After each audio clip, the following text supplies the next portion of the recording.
I was inspired by Ruby Rich, who's a critic I really admire and I've learned a great deal from, who's a master at the kind of snapshot of where we are right this moment.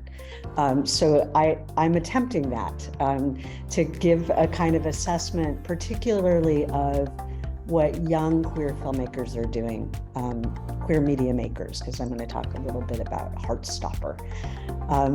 So I'm interested in a kind of response that I think a lot of young makers have to the way that trauma and difficulty and the drama of coming out have dominated a lot of queer media.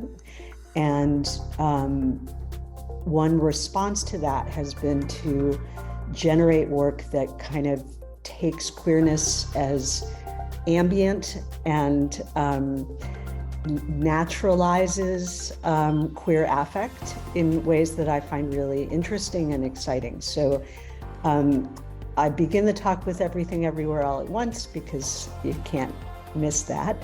But I'm really interested in focusing on some young makers. I'll present my stuff, but spend a good amount of time in Q&A, and I hope that we can have a lively conversation that is a shared experience, and learn from one another. I'm really eager to meet folks from the university, but also from the Calgary community.